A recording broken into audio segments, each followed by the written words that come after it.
지은 자를 사하여 준 것 같이 우리 죄를 사하여 주시옵고 우리를 시험에 들게 하지 마시옵고 다만 악에서 구하시옵소서. 나라와 권세와 영광이 아버지께 영원히 있사옵나이다. 아멘. 같이 찬송가 161장 161장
사랑의 하나님 감사합니다. 오늘 부활주일을 맞이하여 저희도 주님 앞에 예배드리러 나왔습니다. 저희도 부족한 거 많고 아버지 연초에 저희들이 계획한 거 많지만은 아직도 저희들이 이루지 못하고 하나님의 뜻대로 살아가지 못하고 있음을 주님 앞에 고백합니다. 하나님 아버지, 특별히 저희 지금 섬기는 교회에 많은 지체들이 건강상의 문제로 많은 고통을 받고 있습니다. 아버지, 그 가족들의 마음을 주님께서 저희들보다 더 잘 알고 계시오니 주님의 손길로 위로하여 주시옵시고 아버지, 치료하는 의사들의 손길에도 함께하여 주시어서 그들에게 지혜를 주시고 능력 주시어서 하루빨리 나올 수 있도록 주님 함께하여 주시옵소서. 아버지, 이제 봄이 왔고 또한 우리가 교회에서 많은 활동들을 시작을 할 때에 그동안에 그 활동 가운데도 주님 함께하여 주시옵시고 우리가 서로 마음을 합하여 하나님께서 주시는 이 자연 가운데 누릴 수 있는 것들을 누려갈 수 있도록 허락하여 주시옵소서.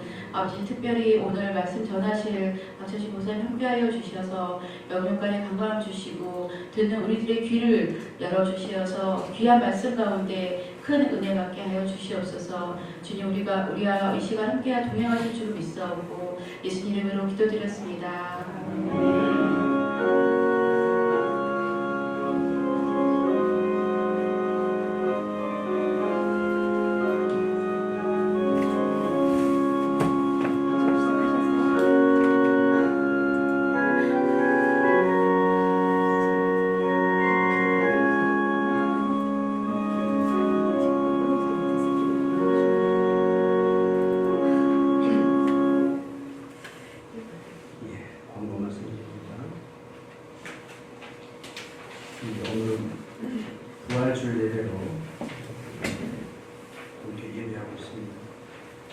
예배 후에 지체들이 준비할 예찬식이 있습니다.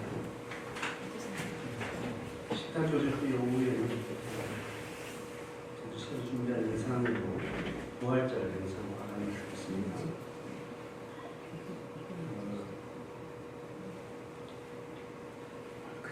지체들 중에 영상에 있는 지체들이 기도하고 있는데 김희영 성도님께서 재활병원에서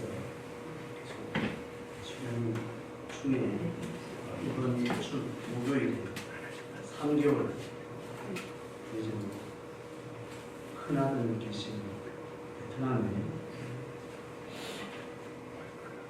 계시려고 치료를 하고 잘 회복되었으면 좋겠습니다. 그래서 이번 주 목요일 이준호 집사님, 강민호 집사님 같이 동행해서 3일간 나누시는 겁니다. 3개월 동안 기도하면서 회복될 수 있도록 해주시고 이준호 집사님은 코이카 계속 지원 과정 가운데 최종 이번 주말에 최종 면접이 있습니다. 합격할 것 같은데 최종 면접 잘 마무리하고 베트남 잘 다녀오면 좋겠습니다.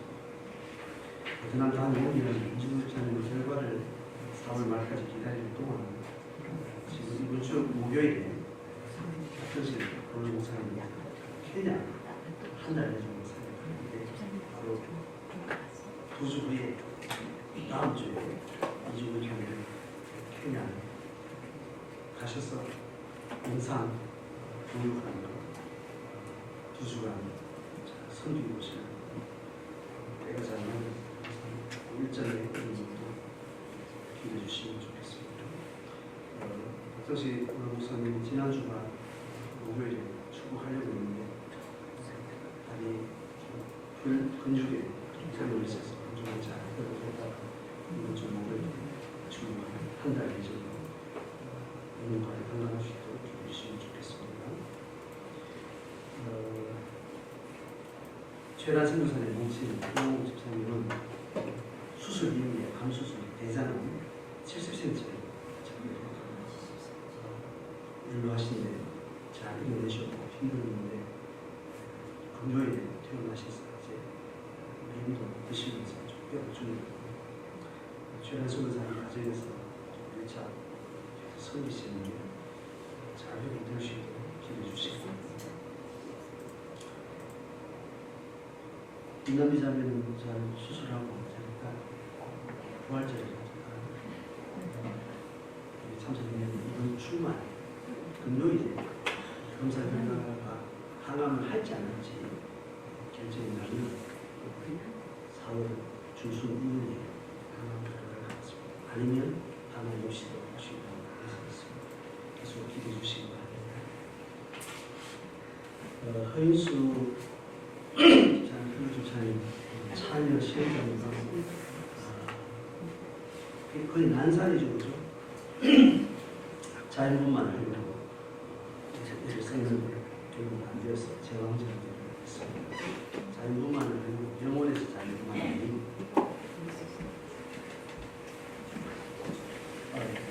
조산원 만약 하지 않는데 조산원에서 자연분만을 준비했다. 초산이라서 어렵고 그러면서 심리적으로 정서적인 사람이나 좌절적으로 최근에는 사모들이 다 뭉치고 있는 난사를 해주면서 힘들어서 심리적으로 꼬리고 있습니다. 요즘 잘 회복될 수 있도록 아이는 건강하다고 그러는데 산모가 잘 다니는 수 있도록 해주시고 마지막으로 환자가 많으셔서 잘 챙겨주시고 김수영 그때를 올려주시는데 그래서 기도하면 좋겠습니다. 그렇지 않아 빠졌죠. 김종경 집사님 오늘 좀 몸이 좀 안 좋으셔서 잘 공부를 지치고 좋은 결과 있다고 소식 주셔서 잘 관리할 수 있도록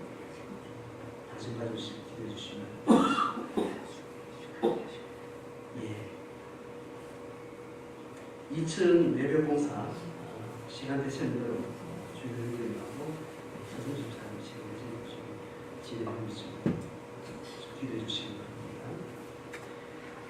드린 헌금 위해서 기도하겠습니다. 사랑하는 하나님 아버지 감사합니다. 고난의 한 주간을 함께 주와 함께 각자의 처소에서 기도로 마음을 다해서 주님의 고난에 함께한 한 주간을 뒤로 가고 부활의 새 아침을 맞이하여 주님 앞에 나왔습니다. 하나님 예배 가운데 나올 때에 늘 사모하는 마음으로 주 앞에 나오지만 특별히 오늘 부활의 아침을 기뻐하며 주님 앞에 이 부활의 놀라운 새 생명의 그 누림으로 주 앞에 나왔습니다. 이 예배를 감사해서 주님 앞에 예물을 드립니다. 또 예배 헌금으로 드립니다. 11조를 드리겠습니다. 또 선교와 비전을 위해서 드립니다. 이 모든 물질의 헌신을 주님 받으시고 이 부활의 생명력으로 원생을 신앙의 공고히 생각하시고 물질 생활의 기도의 마음을 승리케 해주시기를 원합니다. 11조를 구별하여서 모든 물질 생활에 하나님 아버지의 주심을 받고 거두어 주시고 또 신앙의 고백을 무효한 가운데 주시기를 원합니다. 선교 현장에 나아가는 주의 종들을 기억하시고 물질로 또 기도로 또 주신 은사로 주를 섬길때 복음사에게 하나님의 영광을 위하여 죽게 드려지기를 원합니다.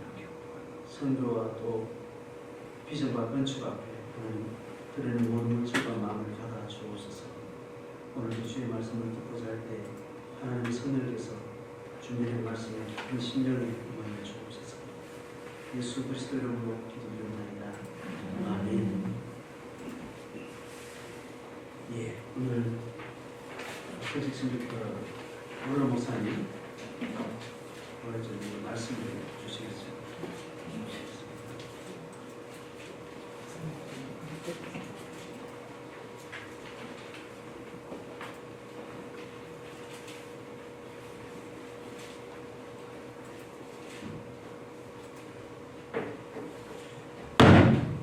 하나님 말씀 누가복음 24장 1절에서 12절.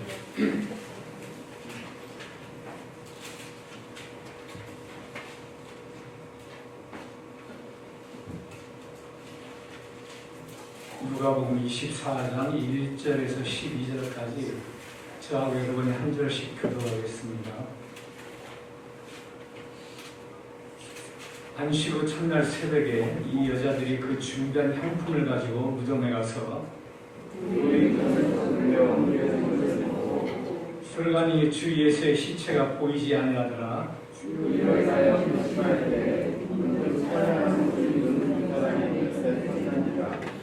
여자들이 두려워 얼굴을 땅에 대니 두 사람이 이르되 어찌하여 살아있는 자를 죽은 자 가운데서 찾느냐. 여기 계시지 않고 살아나셨느니라. 너희에게 계실 때 너희에게 어떻게 말씀하셨는지를 기억하라. 이르시기를 인자가 주인의 손에 넘겨져 십자가에 못 박히고 제3일에 다시 살아나야 하리라 하셨느니라 한데 그들이 말씀을 기억하고 무덤에서 돌아가 이 모든 것을 11사도와 다른 모든 이에게 알리니 이 여자는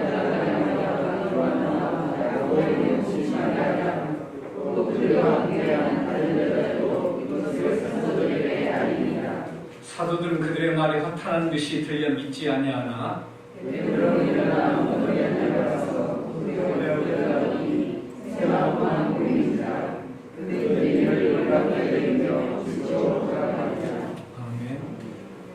오늘은 제가 이 본문을 강의하지 않고 이 주님의 고난과 죽음과 그 다음에 부활이라는 주제를 가지고 전반적인 그런 주제 설교를 하도록 하겠습니다. 오늘 말씀 제목이 고난과 죽음을 넘어 부활의 영광으로 이런 제목인데 앞에 띄운 것은 요지, 각 대목의 포인트에 대한 간단한 제목과 중요한 내용만 한 문장 정도 요약해서 보여주는 카드 뉴스입니다. 카드 뉴스라고 아세요? 네, 괜찮아요. 네.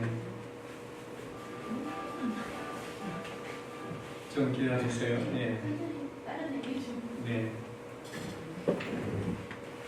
저는 요즘 그 아파트에서 이제 아파트 정원을 내려다보면서 참 그 신기하게 생각이 드는 게 분명히 겨울철에 나뭇가지만 있으면 아무것도 없었는데 거기서 음이 나오는 게 참 신기해요. 생명이 어디에 있다가 그게 또 철이 되니까 음이 트고 잎이 나고 꽃들은 벌써 이제 지고 있잖아요. 거리다 목련도 떨어지고 벚꽃도 그렇고 뭐 산수유도 이미 그렇고 또 다른 꽃들이 앞다퉈서 계속해서 피어날 테고 보면서 참 생명이 신기하다, 놀랍다 하는 것을 느낍니다. 오늘 부활절이 바로 그 부활의 영광을 우리가 생각해보는 날인데 우리가 믿고 있는 복음, 예수 그리스도의 부활 사건도 마찬가지로 우리에게 그런 신비를 가지고 있다 이렇게 생각합니다. 첫 번째로 그래서 우리가 생각해 볼 것은 부활을 알고 있는가 살고 있는가 하는 내용입니다. 한번 따라서 해볼까요? 부활을 알고 있는가 살고 있는가 어느 쪽이에요? 네? 정말요? 우리가 이런 말 있죠. 십자가 없이는 열반도 없다. No cross, no crown 이런 말 있습니다. 십자가 없이는 열반도 없다. 그래서 그리스도인이 예수 그리스도의 삶을 따르려면 오늘의 고난과 죽음 그리고 오늘의 부활이 반드시 요청됩니다. 그렇지 않은 부활이나 모든 절기는 공허하고 죽은 의식에 지나지 않습니다. 제가 언젠가는 정확히 기억이 안 나는데 어렸을 때인지 뭐 젊었을 때인지 모르지만은 선친께서 강단에서 하셨던 말씀이 기억나요. 성탄절과 부활절을 말씀하시면서 한 생명이 새롭게 태어나는 것도 기쁘지만은 더 기쁘고 감사한 것은 죽었던 사람이 다시 살아나는 것이다. 이렇게 아버님이 설교 시간에 하셨던 그 말씀이 제가 기억이 납니다. 여러분 그렇죠. 새롭게 태어나는 것도 소중하고 좋지만은 죽었던 사람이 살아나는 게 그것보다 더 기쁘고 놀라운 사실이죠. 이번 고난 주간을 지나면서 나는 우리 시대의 그리스도인들이 대부분 십자가를 그렇게 열망하지 않고 그리스도의 죽으심과 부활에도 동참하지 않으면서 오히려 세상의 제자로 사는 영적 현실을 생각해 봤습니다. 정말 우리는 부활을 알고 있는가? 아니면 우리는 부활을 살고 있는가? 무덤을 찾아가는 여인들처럼 우리도 예수님을 죽은 자 가운데서 찾고 있지 않는가? 여러분 부활은 절기의식이 아니라 오늘 내 일생을 뒤흔드는 살아있는 실체입니다. 그래서 이 사실을 알려면 우리는 십자가는 우연이 아니라는 것을 우리가 알아야 됩니다. 두 번째로 십자가는 우연이 아니에요. 복음서에서 마태, 마가, 누가복음 이 복음서에서 예수님께서 자신의 죽음과 부활을 직접 언급한 부분을 순한 예고라고 하는데 이것은 세 차례에 걸쳐서 명시적으로 나타납니다. 1차, 2차, 3차. 한번 볼까요? 마태복음 16장 21절 한번 보겠습니다. 마태복음 16장 21절. 마태복음 16장 21절. 같이 읽을까요? 자, 이때로부터 예수 그리스도께서 자기가 예루살렘에 올라가 장로들과 대제사장들과 서기관들에게 많은 고난을 받고 죽임을 당하고 제3일에 살아날 것을 제자들에게 비로소 나타내시니 그 다음에 한 군데 더 보죠. 마가복음 8장 31절 다음에 마태복음 다음에 마가복음 8장 31절 마가복음 8장 31절 같이 읽겠습니다. 인자가 많은 고난을 받고 장로들과 대제사장들과 서기관들에게 버림받아 죽임을 당하고 사흘 만에 살아날 것을 비로소 그들에게 가르치시니. 그 다음에 누가복음 9장 22절. 누가복음 9장 22절.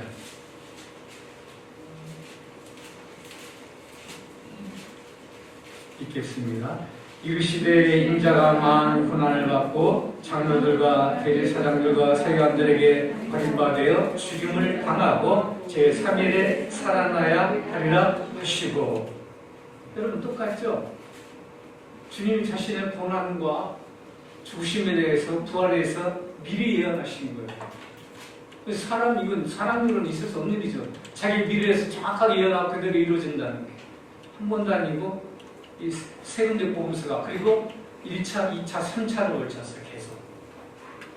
이 주님의 순한 예언, 고난의 예언에 대해서 특별히 우리가 주목해야 될 몇 가지 사실인데, 주님이 말씀하신 고난의 예언 가운데에서 동사를 중심으로 중요한 그 세 가지를 추려내면은 이 예수님의 죽음이 우연한 사고가 아니라 하나님의 뜻과 구원의 역사를 따라 반드시 일어날 수밖에 없는 필연성을 가진 사건이다. 이렇게 성경은 이야기하고 있어요. 하나님의 계획이었고 이것은 불가피하게 일어날 수밖에 없는 그런 사건이었다. 예수님의 죽으심이. 십자가는 절대 우연이 아니라는 것이죠. 그 처참한 십자가는 하나님 아버지의 헤아릴 수 없는 사랑이 쏟아진 자리라는 것입니다. 이 신약 성경에 원래 기록된 원어, 이 그리스, 헬라어에 보면은 세 가지 단어가 있는데 이 데이라는 단어가 하나 있어요. 이 단어는 반드시 해야 된다, 마땅히 해야 된다 이런 뜻을 가지고 있는 단어예요. 그러니까 아까 말씀드린 대로 이것은 일어날 수밖에 없어요. 이것은 우연이 아니에요. 그냥 하나님의 계획과 뜻 가운데 반드시 일어나는 사건이야, 주님의 죽음이.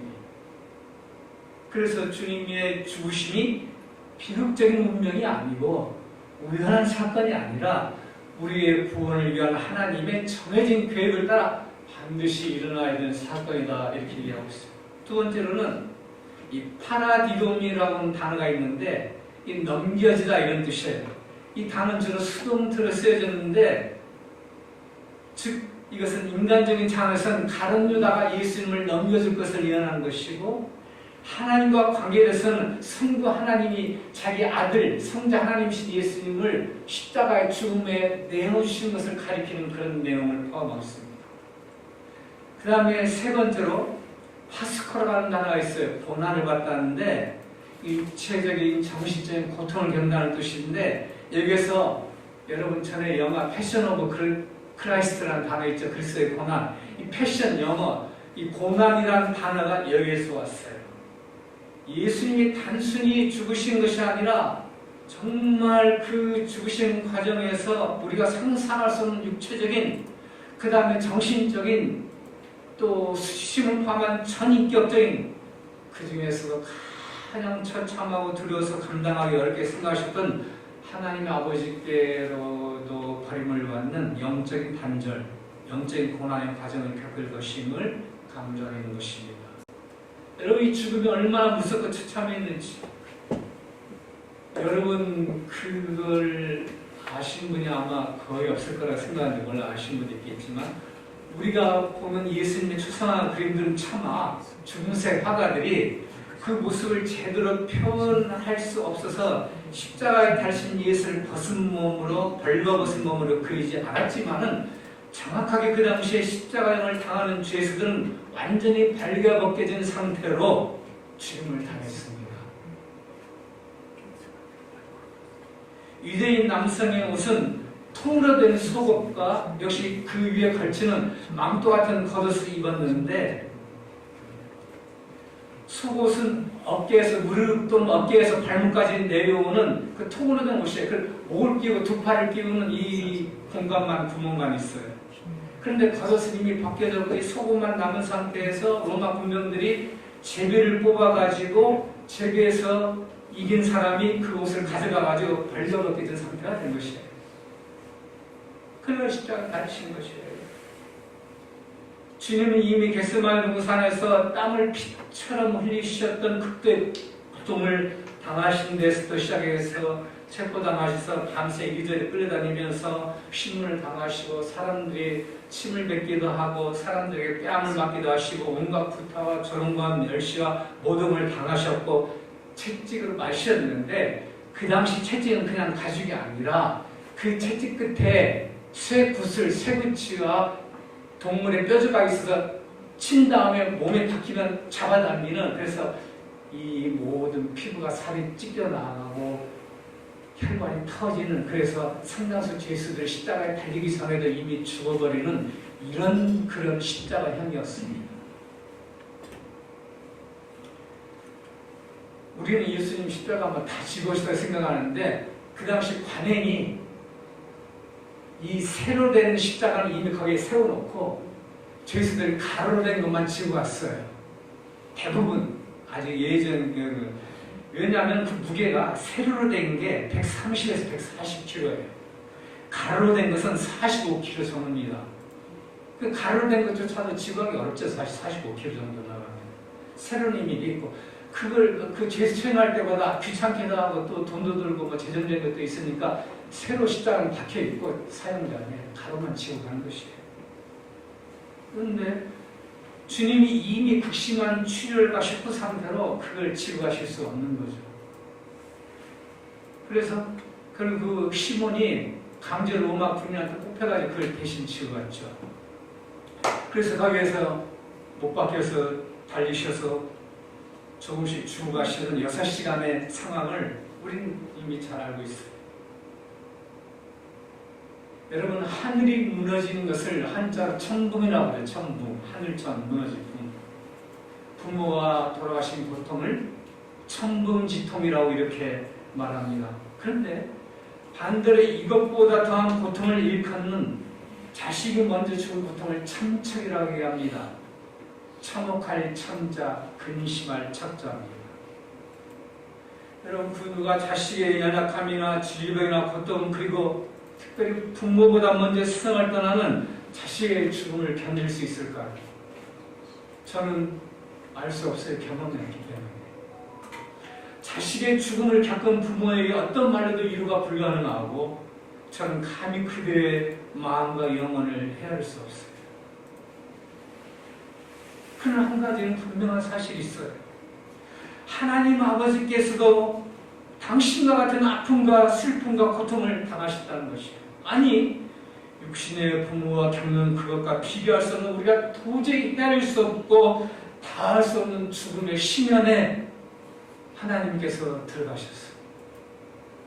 그래서 하나님 우리의 모든 슬픔과 아픔과 고통을 깊이 이해하시고 친히 함께 겪으시며 이루하시고 만지시고 붙들으시는 분이십니다. 성자 하나님이신 예수님이 죽으실 때 성부 하나님도 죽으셨어요. 그 표현이 예수님이 죽으실 때 그 당시 예루살렘 일대 계기일식이 있어서 태양이 빛을 잃고 온 천지가 어둠에 잠겼다는 것입니다. 여러분, 하나님이 하나님을 죽이신 사건이 십자가 사건에 십자가를 가장 단순하게 정의하면은 하나님의 자기 죽음입니다. 자식이 먼저 죽은 정도가 아니라 아버지 하나님이 하나님 아버지가 이 아들 예수 그리스도를 죽이신 사건입니다. 그래서 그 땅에 깊은 어둠이 3시간 동안 계속되었습니다. 그 칠흑 같은 어둠의 심연 속에서 성부와 성자 사이에 이루어졌던 일을 우리는 절대 알지 못합니다. 성부 하나님 아버지께서는 이 예수 그리스도의 죽으심을 외면하고 심판하실 수밖에 없는 그 마음의 고통, 성자 하나님이신 아들이신 예수님은 아버지로부터 소유를 당하고 유기를 당하는 그런 느낌 가운데에서 3시간 동안 무슨 일이 일어난지 헤아릴 수가 없어요.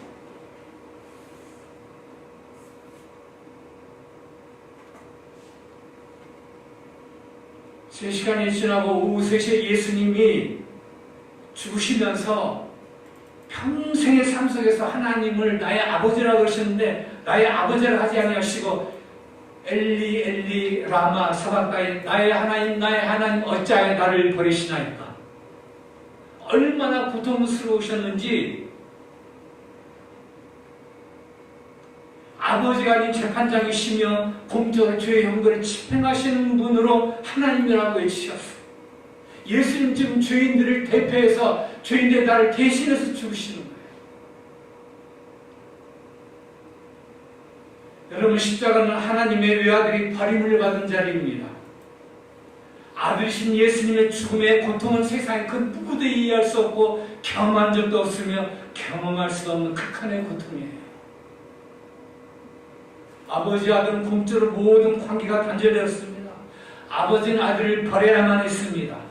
이 어둠은 아들을 향한 하나님의 슬픔이며 절망이고 세상 모든 사람의 죄를 온몸으로 받아내시면서 아버지에게 버림을 당하시는 극한의 고통을 보여주는 초자연적인 사건이에요. 예수님이 겟세마네 동산에서부터 시작하여 죽으시기까지 가장 두려워하셨고 피땀 흘리며 기도하시면서 하실 수 있으면 이 잔을 내게서 옮겨주십시오. 기도하신 분이 바로 하나님 아버지와의 단절이었고 버림을 받는 사건이었습니다. 육체의 고통이나 졸음과 멸시, 고독 등의 정신적, 심리적 고통은 아무것도 아니었습니다. 아무 죄가 없으신 예수님이 바로 나를 대신해서 그 죄인 우리를 대표해서 스스로 자기 죽음의 현장으로 걸어가신 사건이에요. 이 사건을 요한복음 3장 16절 우리가 잘 알죠. 이렇게 말합니다. 하나님께서 이토록 사랑하셔서 외아들을 주셨으니 이는 누구든지 그를 예수를 믿는 자마다 멸망하지 않고 영생을 얻게 하려는 것이다. 여러분, 이것이 복음이고 이것이 은혜입니다. 나 같은 죄인을 구원하시기 위해서 십자가에서 아버지 하나님 예수님을 어떻게 그렇게 죽이셔야만 했고 죽이실 수 있었겠는가? 만약 지금 내 자식을 세상 모든 사람의 죄를 위해서 이런 방식으로 죽게 한다면 가능하겠느냐? 여기 앉아있는 사랑하는 형제 자매들이 있는데 모든 형제 자매들 저와 그리스도 안에서 형제 자매이고 하나님의 가족입니다. 그런데 여러분 가운데 어떤 사람이 심장이 나빠서 심장 이식을 하지 않으면 죽여야 하는데 그 지체가 저한테 목사님 심장을 제게 좀 이식해 주세요. 40만 원 사셨으니까 이제 제가 심장을 이식해 주겠어요? 안 해주죠. 2개 있는 심장 가운데 하나 옮겨주는 것도 그건 뭐 보통 결단이 아니고 그 쉽지 않은 일인데 심장 이식해 달라는 얘기는 무슨 얘기예요? 나는 죽어야 된다는 얘기 못 해주죠. 그래서 못 해주겠습니다 했는데 자꾸 그 지체 이 얘기가 마음에 와서 꽂히고 생각나고 기도할 때마다 하나님 그런 부담을 씌우면 그래서 조금 기도하면서 그래 내 신당을 이식해서 저 가족을 지체를 살 수 있다면 이식하자 얘기하니까 얼마나 그 사람이 좋아하겠어요. 그렇죠. 그런데 제 신당 이식받기로 한 사람이 가만히 생각하니까 그래 이거 참 감사하고 좋은 일인데 목사님보다 인생 신경이 더 튼튼할 것 같아요. 젊으니까. 저도 목사님 죄송하지만 인생 신경 좀 이식해 주시면 제가 뭐라고 대답할까요? 그 사람 저한테 뺨 맞을 것이다. 그런 생각은 없어요. 저는 하나님이 아니기 때문에 제 아들 심장을 이식해 줄 수 없어요. 제가 하나님 아니기 때문에 아들을 줄 수가 없어요.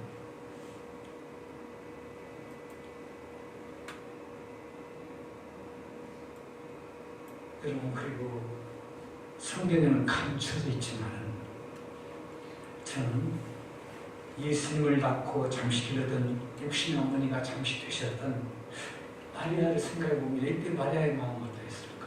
마리아는 복음서에서 그렇게 십자가 그 죽음의 상황에서 그렇게 뚜렷하게 등장하지 않아요.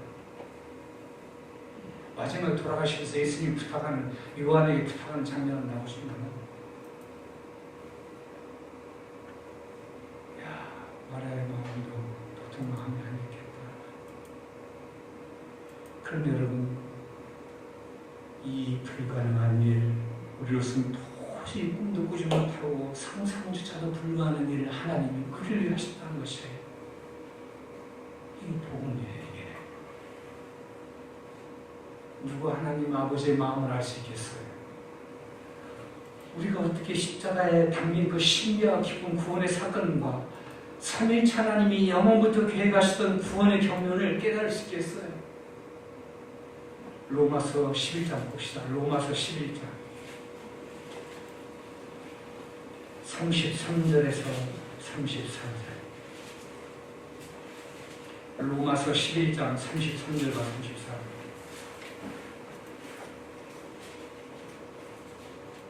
로마서 11장 33절 34절 같이 읽겠습니다. 깊도다 하나님의 지혜와 지식을 풍성하며 그의 판단을 헤아리지 못할 것이며 그의 길은 찾지 못할 것이로다. 누가 주의 마음을 알았느냐? 누가 그의 모사가 되었느냐? 그렇게 얘기하잖아요. 바울사도가 11장까지 얘기한 구원론을 복음을 정리하면서 마지막에 한 얘기가 이겁니다. 고린도전서 1장 18절에서 25절. 로마서 다음에 바로 고린도전서 1장 18절에서 25절인데, 자, 여러분 한 절씩 읽어갑니다. 고린도전서 1장 18절에서 25절까지. 십자가의 도가 멸망하는 자들에게는 미련한 것이요 구원을 받는 우리에게는 하나님의 능력이라.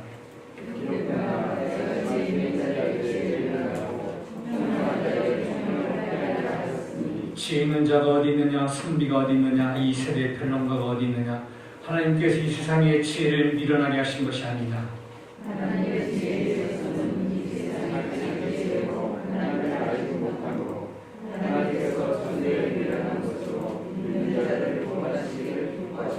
유대인은 표적을 구하고 헬라인은 지혜를 찾으나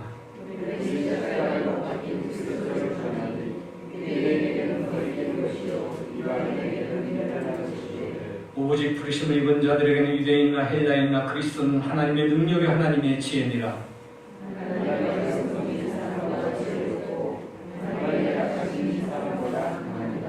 이렇게 성경은 복음의 신뢰에 대해서, 이 구원에 담긴 하나님의 경륜에 대해서 이렇게 서술하고 있습니다. 여러분, 십자가에서 벌어졌던 하나님의 절망에서 복음의 꽃이 피었습니다. 복음은 단언컨대 신비한 은혜이며 헤아릴 수 없는 선물입니다. 세 번째로 생각할 사실은 부활은 역사적 사실이라는 것입니다. 부활은 역사적 사실입니다. 오늘 식목일이죠. 분명한 것은 예수 그리스도의 죽음과 부활은 엄연한 역사적 사실로 그 생명이 부활했으며 우리에게도 경험되었다는 사실입니다. 죽음으로만 끝나면 아무리 놀랍고 신비한 것은 복음이 아닙니다. 거기는 생명이 없어요. 그것은 죽음과 죽음 이후에 대해서 어떤 해답도 없습니다. 그래서 기독교와 예수 복음에만 생명이 있고 천국의 소망이 있습니다. 성경에서 말하는 예수 그리스도의 고난과 죽음과 부활은 역사적 사건일 뿐 아니라 또한 우리가 경험해야 될 실체입니다. 이 역사적 사건에 대한 믿음 위에서 오늘 우리의 모든 삶이 세워져야 됩니다. 이 부활의 복음이 믿어지지 아니하면, 이 부활의 복음이 우리의 신앙을 세우지 아니하면 우리의 모든 것이 헛된 것이에요. 죽으니까. 죽음으로 모두 끝나버린다면 또 무슨 짓, 헛된 짓을 우리가 지금 하고 있는 거예요. 우리 인생이 어떻게 되는 것이죠?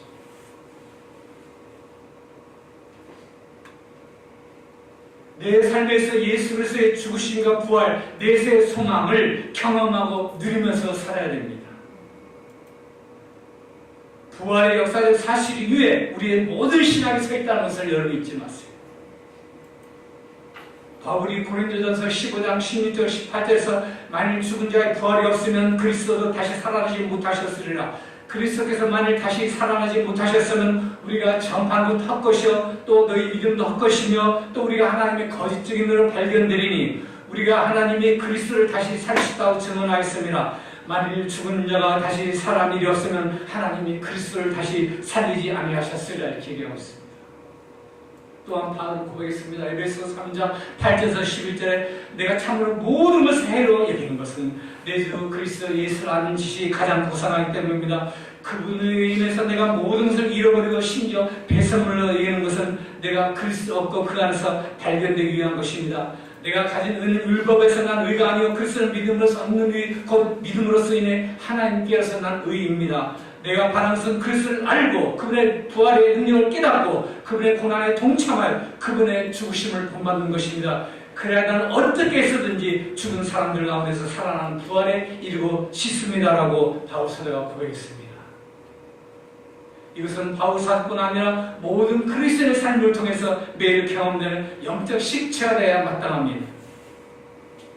예수 그리스도 그분이 나를 그토록 사랑하셔서 자기 생명을 주시면서까지 모든 죄를 용서하시고 자녀 삼아 주시고 새 생명을 주셔서 내가 하나님의 자녀가 되었는데 그리하여 그리스도께서 내 주인님이 되셨는데 이것은 망각할 수 없는 내 인생 최대의 사건이에요. 오늘 나의 일상에서 새롭게 경험되는 행복과 감사가 넘치는 현실이 되어야 마땅합니다. 저는 이 한 주간 우리 주 예수의 십자가를 묵상하면서 정말 이 사람을 어떻게 말로 표현할 수 있을까? 어떻게 그 사랑과 은혜를 갚을 수 있을까를 묵상하고 가슴 깊이 새겼어요. 글로도 그 어떤 것을 표현할 수 없는 감사를 경험했습니다. 그래서 부활은 더욱 새롭고 강력하고 소중합니다. 여러분, 부활은 기독교 신앙의 절정이며 최고봉입니다. 네 번째로, 신앙은 예배당에서만 살지 않는다. 즉, 오늘 여기에서 우리가 살아야 될 헌신에 대해서 생각하고 있습니다. 오늘 여기에서의 헌신은 종교 개혁자들이 굳게 붙던 신앙과 신념이었습니다. 신앙이라는 것은 오늘 그리고 여기에서 우리가 하나님 앞에 드려지는 것이다. 왜냐하면 부활의 주님이 우리가 믿는 신앙의 성격이 그렇기 때문에 그래요. 그리고 매일의 일상은 가장 소중한 신앙의 현장이며 그 속에서 살아내는 삶 자체가 바로 주님을 향한 헌신이 되어야 합니다. 여러분, 옥합은 한꺼번에 준비되지 아니하며 향유는 한순간에 부어지지 않습니다. 그래서 신랑 대신 예수님을 다시 맞이할 준비로서 평소의 삶을 통해서 옥합을 준비하고 매일 그분에게 향유를 붓는 심정으로 헌신하는 것이 정상적인 그리스도인의 삶이며 모습입니다. 이 헌신은 주일이나 예배당에서만 하는 것이 아니죠. 주일과 예배당에서의 모든 모임과 사역은 그것들을 확인하면 나누어서 풍성하게 하는 것입니다. 내 매일의 일상에서 하나님이 일하시지 않고 나의 일상에 하나님이 개입하실 수도 없다면 나의 하나님이 이미 죽은 것입니다. 왜요? 내가 주중에 하나님과 동행하지 않으니까. 내가 주중에 내 생활 속에서 하나님 통치를 안 받으니까. 내가 주중에는 내가 왕으로 사니까. 여러분, 신앙은 결코 예배당에서만 사는 것을 의미하지 않습니다. 우리의 신앙은 밖에서 살아야 됩니다. 밖에서 움직여야 됩니다. 밖에서 걸어가야 됩니다. 밖에서 말해야 됩니다. 매일 일상의 신앙의 현장입니다. 주일 신앙이 만약 우리의 일상과 분리되었고 나의 인격과 말씀이 아니었다면 그것은 가짜죠. 죽은 것이에요. 우리의 구원을 보장할 수 없어요. 구원받은 사람도 결코 완전할 수 없지만 반드시 구원의 열매를 맺어야 되는 것이에요. 그것이 복음이 있다는 증거고 내 안에 예수 생명이 있다는 증거예요. 수십 년, 30년, 40년, 50년 믿었고 목사라해서 구원받는 게 아니고 예수 믿고 변화되고 가치관이 바뀌어야 구원받는 것입니다. 그것이 예수님이 내 안에 내가 예수님 안에 거한다는 생명의 관계에 대한 말씀이에요. 문제는 우리 모두 단 한 사람도 빠짐없이 그렇게만 살지 못하는 연약함과 부족함이 있다는 사실입니다. 바로 이 부분 때문에 교회는 가족 공동체로 존재합니다. 무의미한 군중들의 집합이 이 교회라는 그것은 주님의 교회가 결코 아닙니다. 당신의 기쁨과 슬픔이 나의 기쁨과 슬픔이 되고 내 연약함과 부족함이 당신의 기도의 제목이 되는 교회가 교회라는 것이죠. 우리는 우리의 가족됨을 절기에 더욱 생생하게 확인합니다. 성경의 절기는 하나님 우리에게 베푸신 은혜로운 구원의 역사를 통해서 생생하게 체험하게 하고 시청각으로 보여주는 목적을 가지고 있어요. 그래서 이 절기는 단순히 절기가 아닙니다. 교회의 절기는 중요한 의식 이상의 의식입니다. 그러나 우리는 관례적인 절기 광고나 절기헌금이나 약간의 특별한 순서나 보다 나은 정식으로 그것을 대신한다면 그것은 잘못된 것이죠. 구속사 절기의 절정은 고난, 주관과 부활이며 이 핵심에는 성찬이 있습니다. 다섯 번째로 우리가 오병이어의 헌신에 대해서 향유당인 옥합을 깨뜨리는 헌신에 대해서 생각하고 있습니다. 여기는 안 나오는데 여러분 나중에 교육 밴드에 보세요. 이거 말고 밑에 댓글에 사진이 하나 있어요. 여기 갈림 복잡하니까 안 합니다. 나중에 밴드에서 보세요, 여러분. 제가 사진을 2022년 4월 17일 부활절 주일에 제가 살던 케냐 나쿠르 집에서 찍은 게 하나 있어요. 그날따라 이상하게 부활의 새벽을 가슴에 담고 그걸 남겨야겠다, 기록을 남겨야겠다, 사진 찍고 싶다 해서 2022년 4월 17일 부활절 그 새벽에 제가 스마트폰으로 사진을 찍었는데 사진이 아주 잘 났어요. 잘 찍어서. 정말 보시기 마세요. 크게 봐야 되는데 그러다 그때는 다시 오지 않을 거예요. 댓글이 있어요. 그런 댓글이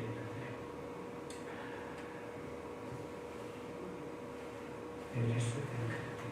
여러분 부활절은 의식과 절기 이상의 사건이고 현실입니다. 엠마오로 내려가는 두 제자에게 처음에 이 두 제자들이 실망해서 지금 예수님 죽으신 다음에 엠마오로 지금 내려가는 도망가는 거 아니야 한마디로. 뭐 이런 데로 소문을 들었다. 예수께서 우리는 이 사람이 놀라운 분이라고 믿었었는데 제자로서 뭐 십자가를 죽으시다 그러더라. 그런데 부활의 주님 그들이 나타나신 것이에요. 주님을 만난 이들에게 복음이 예수 그리스도의 이 죽으심과 부활의 실체가 된 것이죠. 주님이 말씀을 풀어서 그 복음을 잘 설명 깨닫게 하실 때 가슴이 터지면서 영의 눈이 열리면서 주님을 부활의 주님을 알아보게 되는 거예요. 내가 교회 오래 다녀서 내가 성경을 이렇게 많이 안다. 내 지식이 있다. 이게 신앙이 아니라는 것이죠. 지적인 동의나 성경의 명제를 아는 것이 신앙이 아니에요. 부활하셨고 지금도 살아계신 예수 그리스도의 인격적인 교제를 통한 주님과 동행하는 매일 일상이 이것이 우리가 말하는 신앙이고 이게 복음입니다. 그래야 죽음을 넉넉히 극복하는 부활신앙, 죽음을 초월하는 하늘 소망의 경과에 설 수가 있어요. 제가 복음에 대해서 그 부활에서 가장 생생하게 경험할 때가 언제인 줄 아세요? 어머님이 돌아가신 다음에 집에 와서 어머니 드시는 약봉지 보니까 왜 이렇게 크게 마음에 화가 나 약봉지 다 쓰레기통에 버리고 화장실에 들어가서 샤워하면서 제가 처음으로 거기서 소리내 울었어요. 샤워하면서 그 소리 안 들리게. 밖에서는 울지도 못했고 울지도 않았고 어머님 중환자실에 계시고 한 달 정도인가 계셨나 그랬죠. 그런데 제가 역설적으로 어머님 돌아가셨지만은 제 기도를 하나님의 하나님 한 달만이라도 일주만이라도 단 며칠만이라도 연장해 주시면 의식이 뚜렷한 상태에서 어머님과 대화하고 어머니하고 참모했다고 얘기하고 어머니 사랑한다 얘기하고 이렇게 했으면 좋겠습니다 했는데 그 마음으로 안 됐나 봐요. 그런데 제가 어머니 그 장례를 통해서 부활의 신앙이 없다면 모든 것이가 정말 부활의 신앙이 소중하다.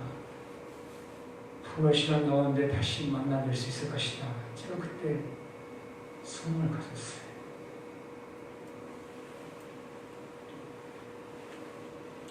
여러분, 그래서 우리는 부활의 주님에게 더 집중해야 됩니다. 부활을 우리가 몸으로 살아야 됩니다. 부활의 능력이 우리의 모든 삶을 정복하면서 전진해야 하는 동력이 되어야 합니다. 부활의 주님을 여러분 바라보세요. 우리가 살면서 쓰러질 수 있지만 제발 포기하지 마세요. 절망할 수 있지만 반드시 희망을 가져야 됩니다. 제가 만화 영화 가장 좋아하는 게 뭐냐면 빨간머리 애니예요. 왜 이걸 좋아하냐면은 세 가지가 딱 그 주제 키워드가 있어. 그 만화가 희망, 배려, 그 다음에 꿈, 이 세 가지가 있어. 항상 거기 보면 보면 빨간머리 애니 이상입니다.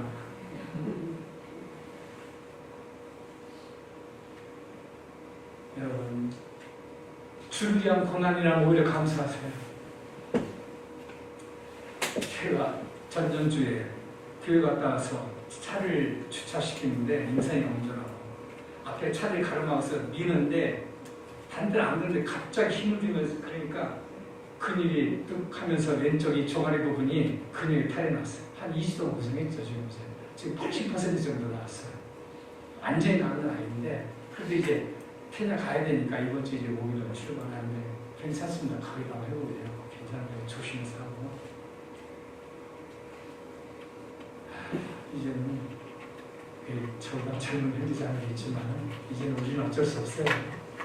60대 이상 들어온 분들은 천국 준비 빨리빨리 하세요. 그게 좋아요. 이제는 병들고 늙고 죽음을 향한 것밖에 안 남았어요. 우리 교회에서 계속 그런 소식이 들려올 때고. 그런데 한 가지 있어요. 죽음을 미리 준비해야 돼요. 그리스도 안에서. 그래서 훗날 우리가 세상을 떠나 죽어 천국에 갈 때 부활의 주님을 만나볼 준비를 하셔야 돼요.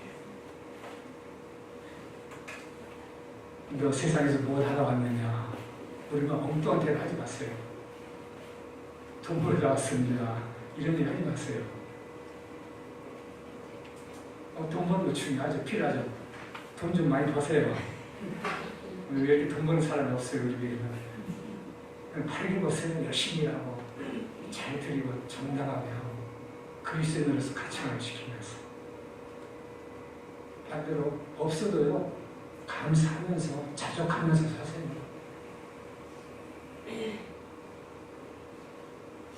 그래서 우리 또다시 결심하고 구체적으로 적용해야 됩니다. 주님, 제가 숨이 붙어있는 살아있는 동안 결국 그 은혜를 잊지 않겠습니다. 어떤 방식으로든 제 오병이어를 바치고 옥합을 깨뜨려 향을 붓겠습니다.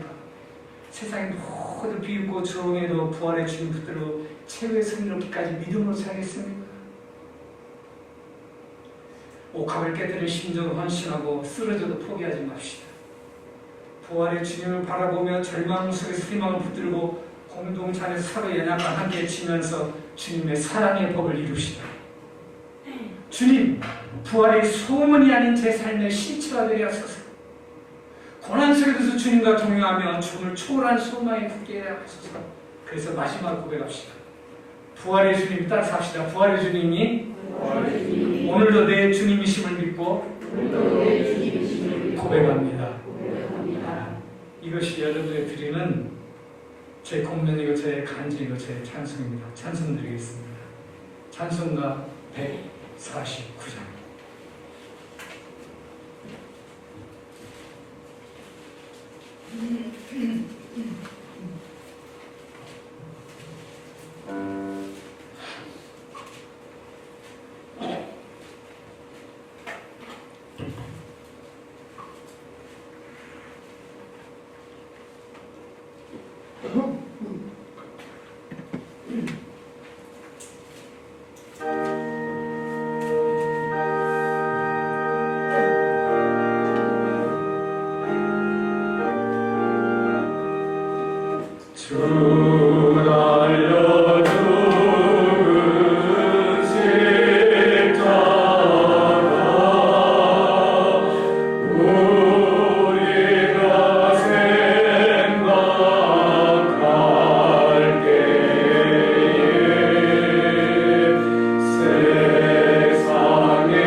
첫 번째로는 우리 주님의 고난과 십자가 죽으심을 깨달으며 아버지의 마음을 알게 달라고 기도하고, 두 번째로는 내가 받은 구원의 은혜를 경험하면서 매일 부활하신 주님과 함께 살게 하소서.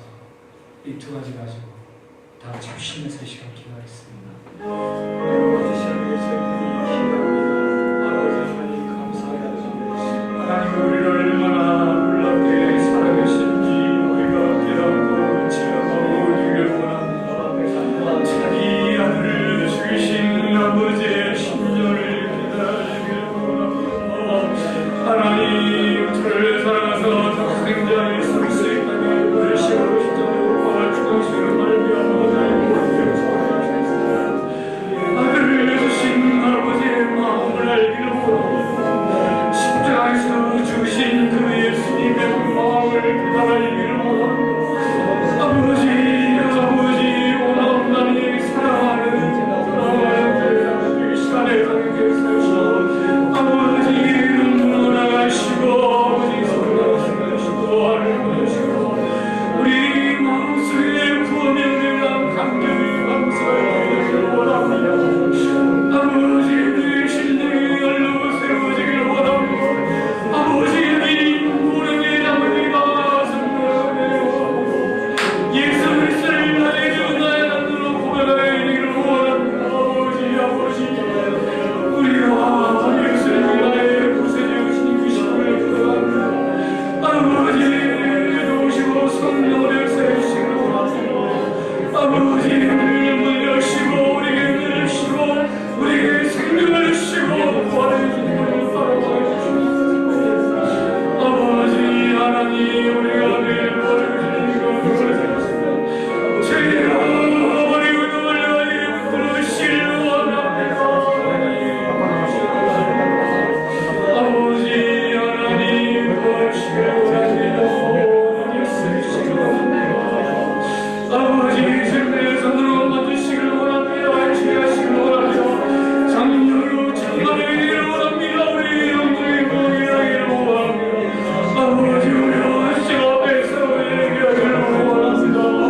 주님 우리의 마음을 받으시고 우리에게 부르시고 우리에게 밀어내셔서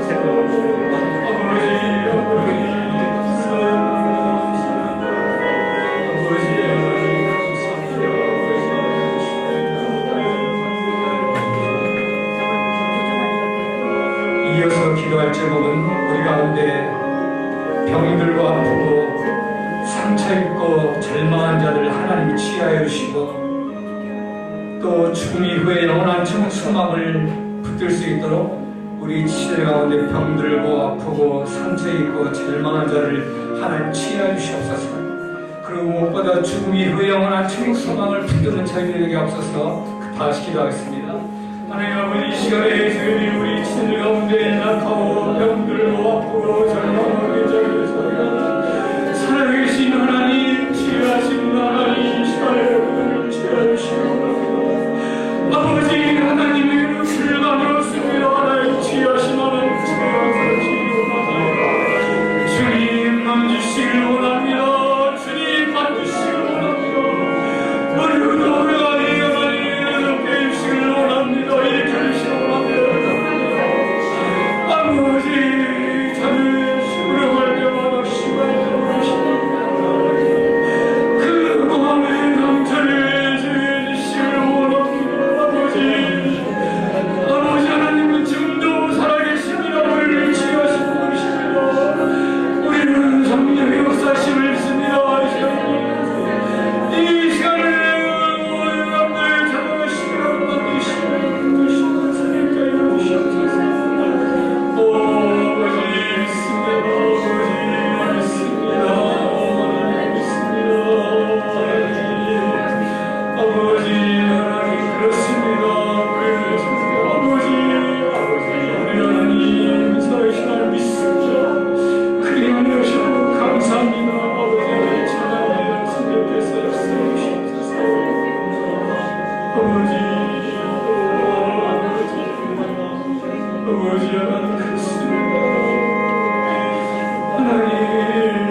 다시 한번 엎드립니다.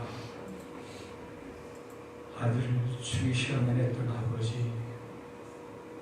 아버지에게 죽임을 당하셨던 우리 주님, 그 속에서 우리의 구원의 은혜가, 구원의 생명이 나타났습니다. 우리의 복음에 합당한 삶을 살고 있는지요?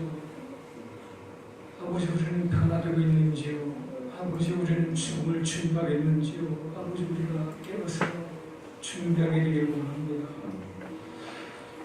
하나님, 우리 지혜는 신앙을 저희들의 가정을 하나님 찾아오시고 수련시키시고 만지시고 회복시키시고 치료해 주시고 일으켜 주시기를 원합니다. 아버지, 아들이 먼저 세상을 떠나 슬픈 지체도 있습니다. 자녀가 세상을 먼저 떠나서 아픈 가운데 살고 있습니다. 주님, 아버지의 마음을 알게 하옵소서. 자기 아들을 주신 아버지의 마음 안에서 치유되고 회복되고 새롭게 하여 주시옵소서. 우리의 부모님도 세상을 떠나고 우리도 세상을 떠날 터인데 우리가 천국 소망을 가지고 부활의 소망을 굳게 붙들고 살아가게 되기를 원합니다. 아버지, 복음이 하나님 은혜가 얼마나 귀하고 놀라운지 깨닫고 매일매일 그 뜻대로 살아가는 저희가 되게 해주시고, 아버지, 우리가 포기하지 못한 거, 우리가 내려놓지 못한 거 하나님 앞에 다 내려놓게 해주시옵소서. 우리의 일상이, 우리의 매일이 매일 예수님과 동행하는 삶이 되게 하여 주시옵소서. 감사드리며 예수님의 이름으로 기도드렸습니다. 축복을 기원하겠습니다. 이제는 우리 주 예수 그리스도의 은혜와 하나님 아버지의 사랑과 성령의 교통하시고 충만케 하시니 부활절을 맞이하며 복음과 은혜에 합당하게 살며